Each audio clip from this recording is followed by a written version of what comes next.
ก็เลยอยู่นำกันไม่ได้โดยอันนี้ต้นปลายสาเหตุนี่คือแบบ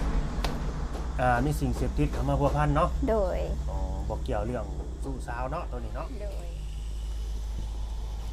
สบายดีสวัสดีพ่อแม่พี่น้อง FC ที่ฮักแพงเบิร์ดทุกคนเบิร์ดสมองสบอนเด้อพี่น้องเด้อผมก็ช่อง YouTube บาลาพาเพลินเก่าพี่น้องเอ้ยเนาะวันนี้ก็ภาพที่พี่น้องเฮาออกมาหาผู้สาวโสดอีกแล้วพี่น้องเอ้ยเนาะมาเปิดใจสาวโสดหรือว่าตามหาผู้สาวโสดสำหรับสาวโสดคนนี้ก็เป็นสาวโสดหน้าใหม่พี่น้องเอ้ยเนาะเป็นครั้งแรกที่ทางบ่าวลาวพาเพลินเนาะสิได้เข้ามาสัมภาษณ์เพิ่นแล้วก็มาทำความรู้จักเพิ่นไปพร้อมๆกันกับ FC นั่นแหละเนาะเพราะว่าเฮาก็ยังบ่ได้เคยรู้จักเพิ่นแล้วก็เข้ามาสัมภาษณ์เพิ่นเนาะเพิ่นสิออกมาเปิดใจอีกเป็นครั้งแรกบ่หรือว่าจังไดก็เดี๋ยวจังไปเว้าไปคุยแล้วก็ไปสอบถามเพิ่นพร้อมๆกันพี่น้องเนาะว่าชีวิตหรือว่าอดีตที่ผ่านมาเพิ่นเป็นจังไดนะเคยมีครอบครัวแล้วบ่หรือว่ายังบ่เคยมีก็เดี๋ยวจังไปสัมภาษณ์เพิ่นเนาะ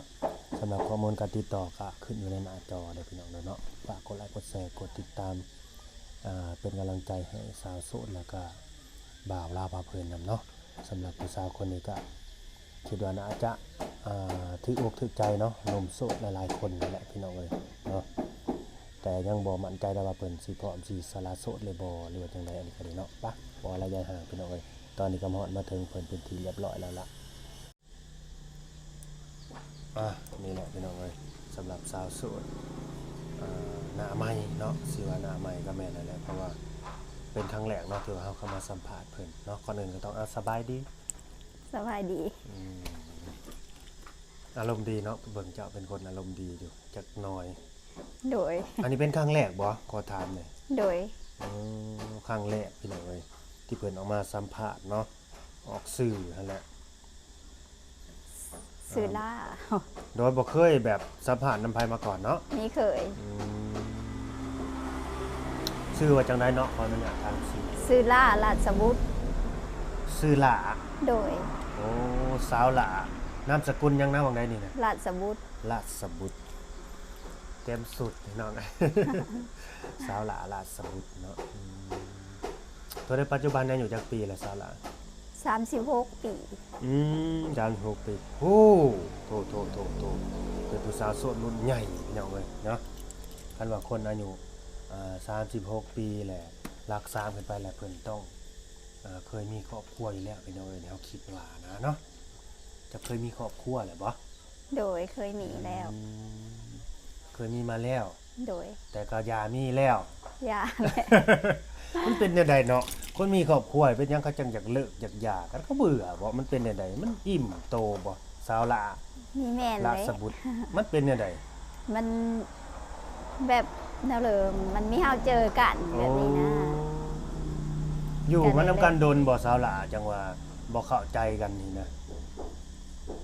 อยู่หลายปีเติบโดยอันนี้ต้องขออนุญาตถามเนาะบางทีเฮาก็อยากเจาะเข้าไปเบื้องลึกเบื้องในเนี่ยนะว่าเป็นหยังต้นปลายสาเหตุของมันเขาเรียกว่าชีวิตคู่นี่นะมันต้องได้แบบต้องได้แยกกันนี่นะมันเป็นหยังแยกกันก็นี่เฮาเจอกันย้อนเป็นติดติดยานี่แหละนะนี่แหละก็เลยอยู่นำกันไม่ได้โดยอันนี้ต้นปลายสาเหตุนี่คือแบบมีสิ่งเสพติดเข้ามาพัวพันเนาะโดยบอกเกี่ยวเรื่องสู้สาวเนาะตัวนี้เนาะโดยก็สิว่าแล้วก็นักทั้ง2อย่างแต่ตัวที่นักสุดๆนี่คือเรื่องอันนี้แหละสิ่งเสพติดนี่แหละเขาว่าสาวหลาไว้แบบว่าถ้าเกิดว่าติดมาแห้งๆนี่ก็ถึงขั้นแบบว่าทำลายข้าวของหรือว่าทำลายร่างกายกันกว้างเนาะแล้วก็ขายสิ่งขายของทรัพย์สินที่ทั้งที่ว่ามีนี่ก็ขายเบิดอย่างประมาณนี้นะหลักไปขายหรือว่าตั้งใจขายเลยก็มีนี่นะแล้วก็เกิดความแบบเขาเรียกว่าใส่ความรุนแรงอะไรไปเลยมันก็มีหลายกรณี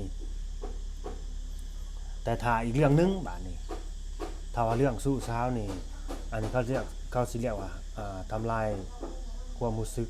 ทางด้านจิตใจตัวนี้แม่นบ่ตัวนี้ก็แห้งคือกันก็เฮ็ดให้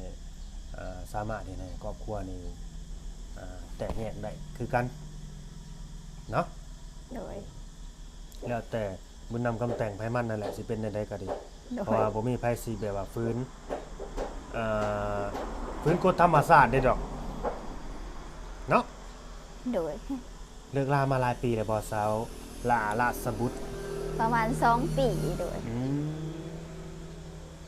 2 ปีเนาะเจ้าก็สิรุ่นราวคราวเดียวกับข่อยเลยอายุไล่เลี่ยกันข่อยก็สิเป็นอ้ายเจ้าดำปีนี่แหละประมาณนั้น โดย ปี2 ปีนี่แหละมีลูกจักคนแล้วสาวละ มีลูก2 คนละได้ ลูกอายุจักปีแล้ว ผู้ชายก็13เลย โอ้ลูกกกบ่ โดย อืม ผู้หญิงก็8 ปีเลย โอ้เป็นเนาะเจ้าเอาทั้งผู้หญิงผู้ชาย โดย ไปโรงเรียนเบิดแม่นบ่ โดย อันนี้คือพอเดียวกันเบิดเนาะ โดย ก็แสดงว่าเพิ่นก็อยู่มานำกันก็หลายปีอยู่ลูกก็จน13 ปีเนาะ โดย แต่ก็เลิกลากันไปได้2 ปีแล้วว่าคือแบบเลิกกันเด็ดขาดเลยบ่ โดย คันว่าเขากลับมาอีกเจ้าก็บ่ให้โอกาสอีกแหละแม่นบ่หรือว่าจังได๋ เอาแล้ว มีเอาแล้ว โดย ยอมแล้ว พอแล้ว พอแล้ว เมื่อยแล้วแม่นบ่กับคน โดย นี้ก็แสดงว่าเฮาก็สิทนอยู่กับเขามาดนแหละเนาะ โดย แบบว่าโทษเด้อขออนุญาตถามแบบว่า เขาเริ่มเป็นแบบนี้มาดนแหละบ่หลายปีบ่ หลายปีแล้ว มันมานักเอาแบบทนอีหลีบ่ได้นี่ โดย ล่าสุดนี่แม่นบ่ โดย ก็คือเจ้าก็ให้โอกาสแล้วเขามาหลายเนาะ โดย แต่คือมื้อนี้ก็สร้างมันเนาะอันนั้นก็เป็นเรื่องของอดีตพี่น้องเอ้ยเนาะก็ถือว่าเบิดเขาเรียกว่าเบิดบุญต่อกันนั่นแหละ โดย เบิดบุญเบิดวาสนาต่อกันพี่น้องเอ้ยหรือว่าทำบุญร่วมกันมาสำนั้นคิดว่าสิได้อยู่นํกันไปจนแก่จนเฒ่าหรือว่าพุ่นแหละจนเห็นลูกเต้านี่มีครอบมีครัวนั่นนี่ก็มันก็บ่คือความคิดพี่น้องเอ้ยบางคนก็ดีเนาะ โดย มันก็เฮ็ดให้ความคิดเฮานี่แบบแนวใดเขาเรียกว่าฟันสลายก็แม่นไปบ่ถึงฝันก็คือความคิดนี่แหละก็บ่เป็นหยังก็ลูกก็อยู่นํเจ้าเบิดซองแม่นบ่ โดย แล้วมื้อนี้นะสิออกมาหาพ่อใหม่ให้เขาบ่หรือว่าจังใด ประมาณนี้แหละ ประมาณนี้อันนี้เฮาก็บ่ได้ว่าสิไปเขาเรียกว่าไปคาดคานหยังดอกพี่น้องเนาะก็แล้วแต่เนาะพ่อเก่าพ่อใหม่ก็แล้วแต่ถ้าที่ผู้ดีก็ดีไปหันนะก็แล้วแต่บุญวาสนาของเขาอันนี้ก็ดีบุญวาสนาเจ้าคือกันนั่นแหละถ้าที่ผู้ดีเขาก็หักแพงเจ้าหักแพงลูกเจ้านำ โดย ถ้าที่ผู้บ่ดีก็สุดแล้วแต่บุญวาสนาหั่นแหละแต่ก็ได้แต่ภาวนาให้ได้เพาะแต่คนดีๆหั่นน่ะ โดย เนาะคนที่จะมาเป็นสร้างเท่าหน้านะจะเจอแต่คนดีๆคือเขาแบบยอมรับตัวเจ้าได้ โดย ผู้สาวลูกช้องได้สาสิว่าได้เนาะ แม่ เจ้าก็เคยไปทำการทำงานอยู่บ่สาวหล่ะ ไปเลย อ๋อไปตลอดบ่ โดยหากบหมาอยู่นี่เลย โอ้ยังสิไปอีกอยู่บ่นี่ ยังมีหู้เลยมาอยู่กับลูกเลยแบบ เดี๋ยว นี้ มาอยู่น้ำลูกก่อนเนาะ โดย จะมีพี่น้องกี่คนสาวหล่ะ มีอยู่4 คน ยังมีเอื้อยอีก4 คนพุ่น โดย โอ้มีแต่ผู้งามๆเลยเอื้อยเจ้านี่ก็ดีเนาะ แต่ว่าเจ้านั่นแหละงามกว่าหมู่แล้วค่อยเบิ่งคักแล้ว ก็เบิ่งคักแล้วแสดงว่าจะเป็นน้องสาวหล่าหมู่บ่ โดยแม่เลย พี่น้องเอ้ยน้องสาวหล่าเด้ออันนี้เนาะเพิ่นยังมีเอื้อยอีก4 คนพุ่นน้องสาวหล่าก็อายุ36 ปีแล้วมื้อนี้สิออกมาเปิดใจแล้วว่ะก็ขอให้เพิ่นสมหักสมหวังก็จะเจอแต่ผู้นำครอบครัวคนใหม่ที่ดีๆนั่นแหละพี่น้องเอ้ยเนาะเจอคนที่ดีแหละก็มีความจริงใจบ่ให้เป็นคือคนเก่าหั้นนะคือคนเก่านี่เสียอย่างเดียวเนาะ โดย เพิ่นแบบว่าไปยุ่งเกี่ยวกับแนวบอดี้อะไรพี่น้องไอ้สิ่งเสพติดแต่เขาก็เป็นพอที่ดีอยู่แต่บอดี้อย่างเดียวแม่นบ่แต่บ่เป็นหยังพี่น้องเอ้ยบ้านนี่เด้อซาวล่ะคนที่เจ้าสิเปิดใจล่มแล้วก็เปิดใจคุยกับเพิ่นนี่นะ ต้องเป็นคนแบบใดหล่อรวยหน้าตาดีบ่ มีเอาล่อมีเอาโรยแบบ เจอดีแบบ ขอเป็นค เท็ น ด ดี แค่เฮากับลูกเฮาได้แล้วพอ โดยขอแต่เป็นคนดีเนาะ โดย เทคแคร์เจ้ากับลูกนะ โดย อืมยอมรับในสิ่งที่เพิ่นเป็นได้นะพี่น้องเนาะขอแต่เป็นคนดี แต่ก็เฮาก็บ่ฮู้ดอกว่า เขาดีเนาะแต่ก็อยากเจอคนดีๆนะ โดย คนเฮาน่ะสิดีสิเลวมันก็ต้องไปอยู่นํกันได้สาวหล่าจังสิฮู้ต้องไปใช้ชีวิตอยู่นํกันก่อน บางทีเขาก็ว่าโอ้ยบักนี่มันบ่ดีได้จังซั่นจังซี่หรือว่าคนนี้เขาดีได้จากดีพอมาอยู่กับเฮามันก็บ่ดีก็มีจากที่ผ่านมาเขาบ่ดีหั้นนะมาอยู่กับเฮาเขาดีก็มีมันเป็นแนวนั้น มันกลับกันไปกันมานะบางทีถ้าเกิดว่า เขามายอมเปลี่ยนยอมแปลงเวลาที่มาอยู่กับเฮาก็มีนะเฮาก็บ่พาไปตัดสินเขาอย่างประมาณนี้เนาะต้องใส่ชีวิตอยู่นํกันก่อนแต่ถ้าว่ามันคันคนที่ว่าเขาฮู้ประวัติกันหั่นนะว่าคันบ่ดีอีหลีน่ะบ่มีใครอยากไปเสี่ยงอยู่นำดอกแม่นบ่ล่ะ แม่น เฮาก็บ่กล้าเสี่ยงคือกันนะโหคนนี้บางทีคนรอบข้างก็ฮู้นะว่าหมอนี่เป็นนั่นนั่นนี่เฮาก็บ่กล้าเสี่ยงไปคือกันนั่นแหละนอกจากเฮาบ่ฮู้นอกจากเสี่ยง ชีวิตคู่นี่มันก็เสี่ยงคือกันเด้เนาะแต่ถือว่าดีเขาสื่อสารกับเฮานี่มันก็ดีไปนั่นน่ะเรื่องอายุเด้เจ้าสิจำกัดอยู่บ่หนุ่มๆสิทักมาจิมาคุยเจ้านี่นะ มีจำกัดอายุ รุ่นเดียวกันก็สิคุยติ โดย แต่มีเอารุ่นน้อง โอ้ขอแต่บ่รุ่นน้องเนาะ โดย สิว่าประมาณสัก38 39ขึ้นไปนี่ก็ได้เนาะ โดย เป็นรุ่นอ้ายเพิ่นหรือว่ารุ่นราวคราวเดียวกันพี่น้องเอ้ย โดย พร้อมที่จะเฮ็ดจะสร้างแล้วก็จูงมือไปนำกันเนาะ โดย เขาเรียกว่าเนี่ยได้ผัวเพาะเมียเพียงนะกันว่าหาก็หานำกันซอยกัน โดยแม่น ผู้หนึ่งหาผู้หนึ่งพานบ่ไหว้ได้เนาะ แม่นและ เออต้องรวมแห้งรวมใจกันนะพี่น้องเอ้ยประมาณนั้นโทษเด้อนี่เพื่อนเจ้าบ่นี่ บ่เฮินค่อยพาไม่เฮตะละเข้อยู่ อันนี้เฮินเอ้ยเฮินน้อง อันนี้เฮินลูกเฮินหลาน โอ้ ค่อยเฮินค่อยหากกะตั้งเสาหากกะได้เสา อืม หาผู้เอ็ดซอยอยู่หยังวะ ยังบ่ทันมีเฮือนเนาะ โดย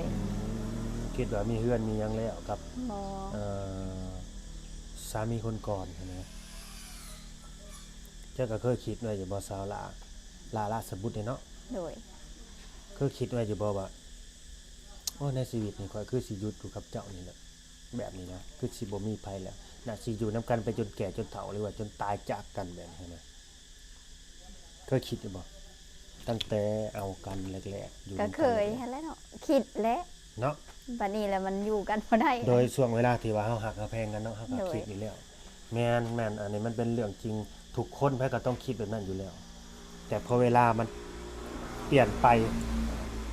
ใจก็เปลี่ยนเวลาผ่านไปนะใจคนมันก็เปลี่ยนไปนำแล้วมันก็มีหลายสิ่งหลายอย่างนั่นแหละที่ว่า มันเข้ามามันสิเข้ามาหาเฮาหั่นล่ะเนาะขึ้นอยู่กับว่าเฮานี่เขาเรียกว่าสิใจแข็งใจเถียงบ่เท่านั้นล่ะก็เป็นกำลังใจให้พี่น้องเอ้ยเนาะสำหรับสาวหล่าเพิ่นเนาะที่ว่าเอามาเปิดใจก็ดีแต่เพราะผู้ชายที่ดีๆเนาะพร้อมที่จะเฮ็ดจะสร้างไปนำกันกับเพิ่นสู้เคียงบ่าเคียงไหลกันไปแล้วอ่ะสิ่งสำคัญก็ขอให้มีต้นทุนที่ดีกว่าเราแหละพี่น้องเอ้ยเนาะขอให้เพิ่นได้นับ1นับ2ไปนำหั่นนะเพื่อนเป็นเจ้าของกับบ่มีเรือนชานของเจ้าของกับบ่มีบัดนี้ตอนนี้เจ้าก็แบบรับภาระนี่ก็คือแบบเลี้ยงลูกเนาะ โดย ส่งลูกเรียนแม่นบ่ โดย เป็นทั้งพ่อทั้งแม่อาชีพหลักๆนี่คือไปขายแรงงาน โดย เนาะพอเฮาบ่ได้มีกิจการหยังแม่นบ่ โดย คันบ่ไปทำงานแลกเงินก็บ่มี แม่ บัดลูกไปโรงเรียนนี่ต้องได้ส่งเขาตลอดได้นี่เนาะ โดย น่าเห็นอกเห็นใจเพิ่นอยู่พี่น้องเอ้ยแต่ แต่ว่าเราก็ผู้จบผู้งามเด้อพี่น้องเอ้ยเนาะบ่แม่นว่าคนขี้เหร่ขี้หลายได้แล้วยังมีแบบว่ายังมีสิทธิ์เลือกนั่นแหละถึงสิเขาเรียกว่าสิว่ามีตำหนิก็แม่นนั่นแหละเนาะกับไผก็บ่อยากเป็นอันนี้ดอก โดย ไผก็บ่อยากเป็นอันนี้แต่มันก็มันเป็นเรื่องของธรรมชาติพี่น้องเอ้ยเนาะคนเฮาน่ะบ่มีไผอยากเป็นห่างเป็นหมายเนาะว่าซั่นซะ แม่ คันว่าเอากันไปแล้วก็อยากผัวเดียวเมียเดียวหั่นแหละพี่น้องเอ้ยบ้านในหนุ่มๆนี่สิเป็นคนลาวคนไทยก็ได้บ่ โดย ได้เนาะสาวหลานเนาะการที่ออกมาเปิดใจมื้อนี้เนี่ยจะพร้อมสิสละโสดเลยบ่หรือว่าต้องล้มต้องคุยต้องเบิ่งกันไปก่อน เบิ่งกันไปก่อนนั่นแหละ เห็นว่าน่ะลงกันไปก่อน ล้มกันไปก่อนเนาะ โดย ใช้เวลาโดนบ่คิดว่าสำหรับใจเจ้าถ้าว่าเจอคนที่ว่าเว้ากันแหละใจเฮาตรงกันน่ะนะเว้าที่คอกันแน่นี่เว้ากันแหละเกิดมีความรู้สึกดีๆต่อกันนี่ต้องใช้เวลาโดนบ่ ก็ลงกันไปก่อน ยังอยู่ ยังบ่ฮู้เนาะ โดย ถ้าสิเว้าไปก่อนก็บ่ได้เนาะ โดย ถ้าสิว่าลงกันไปก่อน 2-3 เดือน 4-5 เดือนบัดคือสิโพดนะเฮิงโพ โด ด ย อันนี้เขาเรียกว่าต้องเฮียนฮู้กันไปก่อน โดย เด้อพี่น้องให้เข้าใจตรงนี้เด้อต้องเฮียนฮู้กันไปก่อนกันสิว่าเฮ้ยก็เจอคนถูกใจเขาแล้วเขาบ่ต้องล้มลายเขาบ่ต้องล้มดนดอก ประมาณทิศ1 2ทิศก็มาแต่งมาคอให้โลดนั่นนี่มันก็สิเป็นการง่ายโพดนะพี่น้องเอ้ยนี่ก็นี่เนาะ แม่นแหละทางที่ดีเนี่ยก็คือต้องแบบว่าศึกษากันไปก่อนเรียนรู้กันไปก่อน เรื่องที่ว่าในใดเขาเรียกว่าสิสาระโสดหรือบ่สาระโสดนี่มันหักสิค่อยเป็นค่อยไปค่อยว่านะเนาะ โดย ถ้าเจอคนที่ถูกใจเจ้าค่อยว่าบ่โดนดอก คือเฮาเว้าเข้าใจกันหั่นนะ โดย แล้วก็เขาแสดงออกแม่นบ่คือเขาเว้าได้เขาก็ทำได้หั่นนะ โดย คือสมมุติว่าเจ้าขาเรือหยังสาวหลาแน่นี่เจ้ายังให้ข่อยซอยหยังเจ้าก็เสนอไปเขาก็ซอยมาได้นั่นอ่ะคนนี่น่าซีแม่นเลยแหละคนที่จะมาพร้อมที่จะมาเป็นคนผู้นำครอบครัวของเฮานั่นนี่นะอันนี้ขึ้นอยู่กับเจ้าสิตัดสินใจเองดอกแต่ก็มีผู้หนึ่งได้เขาสิแนะนำให้เจ้าเจ้าคนนี้ก็เป็นแต่ผู้ว่าเจ้าสิไปอยู่นำเพิ่นได้หรือบ่คืออยู่ต่างบ้านต่างเมืองจะสิไปอยู่น้ำเพิ่นได้บ่สาวหล่ะ ข่อยก็มีภาระเนาะลูกข่อยแม่ก็เท่าเลยได้ นึกว่าสิไปอยู่บ้านเพิ่นได้แน่นี่นะ คือเพิ่นเอาไปแล้วก็เพิ่นมาตกมาแต่งแล้วก็ไปอยู่ไปเฮ็ดไปสร้างอยู่บ้านเพิ่นปลูกบ้านปลูกเรือนหรือว่าตั้งกิจการเล็กๆน้อยๆนำกันนั่นนี่ตัวนี้สิสามารถไปได้อีกบ่ ก็จังว่าและแม่ก็เท่าอยู่เบิ่งแม่เบิ่งลูกเด้ แสดงว่าเป็นห่วงทั้งบ้านพี่น้องเอ้ย โดย ตัวนี้เราก็ยังบ่รับปากเนาะ โดย ยังบ่ได้รับปากพี่น้องเอ้ยก็ต้องแบบว่าเจ้าอย่าพาตัดสินใจเด้ออย่าพาว่าไปบ่ได้อย่าพาตัดสินใจก็คือเฮาให้คนคนนั้นเขาปรากฏโตวหรือว่าทักเข้ามาคุยกับเฮาก่อน โดย เรียนรู้กันไปแหละมันสิค่อยจังค่อยตัดสินใจเองบัดนี้สิมาตัดสินใจว่าโอ้ยข่อยไปบ่ได้ดอกข่อยยังห่วงแม่ห่วงลูกข่อยอยู่บ่เฝ้าตัวนี้ให้คุยกันเอาเองให้เรียนรู้กัน มันขึ้นอยู่กับคนสองคนนะสิคอยเรียนรู้กันนะข้อมูลการติดต่ออย่าเด้มีหยังแน่เจ้าเล่นหยังแน่ อันได้แต่หลายได้ แล้วแต่ไลน์บ่ โดย โอ้ ลิ้นนำกันกับลูกชนไลฟ์ไม่ได้ค่อยลิ้น เอ้าเจ้าบ่มีโทรศัพท์บ่ ได้เครื่องเดียวญาติกันอยู่กับลูกอยู่ อ้าวอีกแล้วบาดนี่ลูกผู้หญิงนะบ่หรือผู้ชาย ผู้น้อยอะไร อ๋อ ผู้หญิงนั่นแหละ มีแต่ไลน์ญาติกันกับลูกอยู่ว่าซั่นบ้านนั่นที่เจ้ากับสาวหลาบ้าดโทรศัพท์เครื่องเดียวญาติกันกับลูกอยู่แล้วว่ะน่าเห็นอกเห็นใจเพิ่นอยู่นี่ก็ดีตั้งแต่เลิกลากันไปนี่บ่ได้มีคนเข้ามาใน ชีวิตจิตใจจะเลยบ่ได้มีคนหนุ่มๆผู้บ่าวทักมาจีบมาหยอกมาแซวจะเลยบ่ บ่ได้ บ่มีแล้วเจ้าได้บ่ได้แอบมองไผบ่ได้แอบปิ๊งไผบ่ ไม่ได้เบิ่งเพิ่นเลยแล้วหวานๆเอตเว บ่ค่อยมีเวลาบ่ได้ออกไปหาเปิดหูเปิดตาไปเที่ยวเนาะ โดย โทรเด้อจะเอ็ดเวกหยังฮะ เอ็ดงานนี่แหละเอ็ดงานบ้านตะกี้ ม ฮักกะหมานี่ อยู่แต่ในบ้าน โดย บ่ถ้าว่าเฮ็ดงานบ้านนี่นะพี่น้องเอ้ยเราก็ไปทำงานอยู่ไทยนั่นแหละไปเป็นแม่บ้านเนี่ยนี่มันก็สิอยู่แต่ในบ้านนั่นแหละ โดย สิบ่ค่อยได้เห็นข้างนอกนอกจากว่าอ่า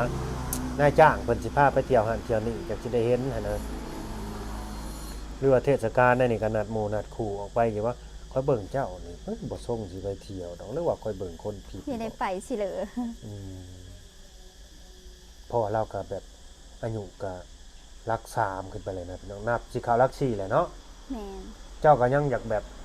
อันนี้ถามตรงๆเด้อสาวหล่ะเจ้าก็ยังอยากเข้าผับเข้าบาร์อยู่ปะคิด จัก ว่า และมีเคยจัก บ่ เธอ เคยเนาะ โดย อืมแบบเข้าไปเปิดหูเปิดตานะแบบมันเซ็งอะเบื่อเซ็งอืม มีเคยไปสิเลยจักเธอ บ่เคยไปแม่นๆกันคนบ่เคยไปแหละก็สิบ่ฮู้สังคมภายนอกบ่ฮู้โลกภายนอกว่าเขาใส่กันจังใดเขาอยู่กันจังใดเขาใส่ชีวิตแบบใดหันนะแต่พวกที่ไปแล้วมันก็เขาเรียกว่าละเหิงอืมแบบเคยหั่นนะจักไปแล้วบัดจะไปตลอดเลยบ่ได้เคยไป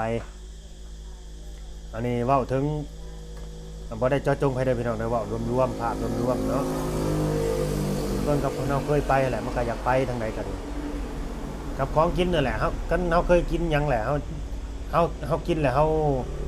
าติดเฮาก็คิดอยากอยู่ซั่นน่ะแบบนั้นแหละอันเดียวกันอันนี้ก็เคยไปเล่นแหละคันเฮาติดเฮาก็อยากไปคันบ่ติดเฮาก็บ่อยากไปประมาณนั้นเนาะมีหยังข้อมูลเพิ่มเติมแบบว่าอยากฝากถึงหนุ่มๆหรือว่าสาวหล่ะหนุ่มๆสิทักมาจีบมาคุยนี่นะมีหยังสิฝากถึงเขาอยู่บ่ จริ อัน ง นี้คื ใจ อถามแบบ แบบว่าเทศแข่ลูกกับหับสภาพเขาได้หนนาแบบนี้ โดยโทษเด้อน้ำหนักเจ้าเท่าใดนี่ น้ำหนักบอก50ชองได้ หมา12เบิ่งกับคนแบบโตกันใหญ่อยู่แต่ก็ธรรมดาเป็นดอกเนาะธรรมดาบ่อ้วนบ่จ่อยบ่อ้วนพอดี6ชิ้นยังได้เลยเจ้า บางคนเขาก็มักคนผู้หญิงหุ่นพร้อมเพรียวก็มีเนาะก็ตามนั่นแหละพี่น้องเอ้ยเนาะเฮาก็สิได้จบคลิปไว้ซ้ำนี้แหละเนาะเพราะว่ามันบ่มีหยังสิตามต่อแล้วล่ะเนาะก็สิได้จบคลิปไว้ซ้ำนี้ละจะเกิดวันหยังเกาะทานอีกแล้วเนี่ย เกิดวันขาน วันเดียวกับข่อยแท้เพราะก็วันคานคือกันเด้ บอก เนาะก็ฝากกดไลค์กดแชร์กดติดตามพี่น้องเอ้ยเนาะถ้าเกิดว่าผู้ใดเข้ามาเบิ่งมาชมเด้อเนาะเกิดความแบบว่าถึกอกถึกใจถึกสตากับเพิ่นเนาะสนุกสนใจอยากเว้าอยากคุยเนาะอยากล้มอยากได้ไปเป็นสู่เป็นแฟนก็ฝากมาจีมาคุยเอาพี่น้องเอ้ยเนาะเจ้าก็มักคนง่ายบ่สาวหลามักคนง่ายเสือคนง่ายอยู่บ่ จะมีหูแล้วพัง ยังบ่ฮู้เนาะบ่ฮู้ว่าสำหรับหนุ่มๆแต่ละคนน่ะนะก็สิมีแบบว่าคาล่มหรือว่า ลูกล่อลูกเล่นแบบใดแต่ละคนเนาะมันก็ขึ้นอยู่กับแบบว่าคาล่มไผมันน่ะนะพี่น้องเอ้ยอันนี้ก็ดีเนาะแบบ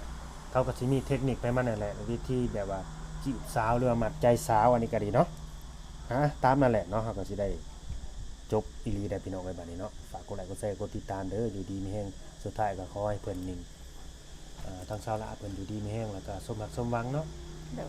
ไป ให้เจอแต่คนที่ดีแล้วก็จริงจังจริงใจพร้อมที่จะมาเป็นผู้นำเจ้าแล้วก็พาเจ้าเฮ็ดเจ้าสร้างหั่นแหละหักเจ้าหักลูกเจ้านำอย่างนี้นะ